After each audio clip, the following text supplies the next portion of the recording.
TET 2017 নিয়োগ দুর্নীতি মামলা ওএমআর শিট ধ্বংস করেছেন মানিক। ওএমআর শিট ধ্বংস করা হয়েছে, কোনো সিদ্ধান্ত ছাড়াই এটা করা হয়েছে, এটা বেআইনি। বোর্ডের সদস্যদের জানানো হয়নি, হাইকোর্টে বলেন পর্ষদের আইনজীবী। আদালতে জানালো প্রাথমিক বোর্ড। বিস্ময় প্রকাশ বিচারপতি রাজশেখর মান্থার।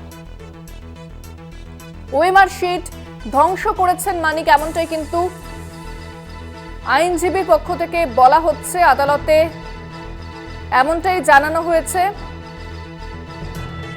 বিস্ময় প্রকাশ করেছেন বিচারপতি রাজশেখর মান্থা। কোনো সিদ্ধান্ত ছাড়াই এটা হয়েছে এবং এটা বেআইনি। বোর্ডের সদস্যদের জানানো হয়নি। হাইকোর্টে বলেন পর্ষদের আইনজীবী। এ বিষয়ে বিস্তারিত কথা বলবো। সরাসরি রয়েছেন আমাদের সঙ্গে পীযূষ কান্তি নাগ। পীযূষ, ঠিক কি সওয়াল জবাব চলেছে হাইকোর্টে?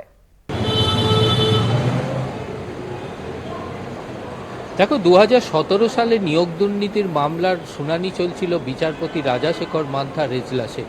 সেই এজলাসে মামলার শুনানি চলাকালীন বোর্ডের পক্ষ থেকে যিনি আইনজীবী ছিলেন সৈকত বন্দ্যোপাধ্যায়, তিনি আদালতের কাছে একটি রেজলিউশনের কপি তুলে ধরে তিনি জানান যে 2017 টেট পরীক্ষায় যে সমস্ত ওএমআর শিট ছিল, সেই ওএমআর শিট সংরক্ষণের জায়গায় সেই ওএমআর শিট নষ্ট করে দেওয়ার সিদ্ধান্ত গ্রহণ করেছিলেন তৎকালীন বোর্ডের যিনি ছিলেন মানিক ভট্টাচার্য। এবং মানিক ভট্টাচার্যের সিদ্ধান্ত অনুযায়ী কিন্তু এই ওএমআর শিটগুলি নষ্ট করে ফেলা হয়েছিল। এই সিদ্ধান্তের ক্ষেত্রে বোর্ডের যে অন্যান্য যার সমস্ত সদস্যরা ছিলেন তাদের মতামত কোনোভাবেই গ্রহণ করা হয়নি। তাই বোর্ডের পক্ষ থেকে একটা রেজলিউশন নেওয়া হয়। সেই রেজলিউশনে পরিষ্কারভাবে উল্লেখ রয়েছে যে মানিক ভট্টাচার্য যে সিদ্ধান্ত গ্রহণ করেছিলেন ওএমআর শিট নষ্ট করার, সেই ওএমআর শিট নষ্ট করার যে সিদ্ধান্ত, সেই সিদ্ধান্ত সম্পূর্ণভাবে বেআইনি। তাই বিচারপতি রাজশেখর মান্থার কাছে সেই সিদ্ধান্তের যে রেজলিউশনের যে কপি, সেই কপি আদালতের কাছে পেশ করেন আইনজীবী সৈকত বন্দ্যোপাধ্যায়।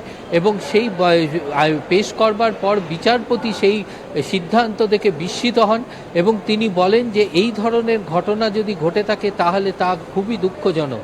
এরপরেই বিচারপতি বোর্ডের আইনজীবীকে পরিষ্কারভাবে জানিয়ে দিয়েছেন আগামী শুনানির দিনকে বোর্ডের যে অরিজিনাল রেজলিউশনের কপি, অর্থাৎ বোর্ডের যে মিটিং হয়েছিল সেই মিটিংয়ে যে সিদ্ধান্ত গ্রহণ করা হয়েছিল যে মানিক ভট্টাচার্যের যে ওএমআর শিট নষ্ট করার যে সিদ্ধান্ত তা সম্পূর্ণ বেআইনি, সেই সিদ্ধান্তের যে অরিজিনাল কপি, সেই অরিজিনাল কপি কলকাতা হাইকোর্টে জমা করতে হবে।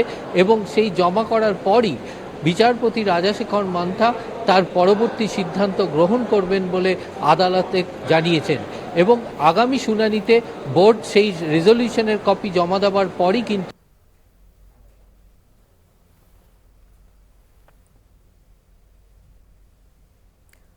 একেবারেই ধন্যবাদ পীযূষ। কথা বললাম, প্রতিনিধি সরাসরি ছিলেন পীযূষ কান্তি নাগ।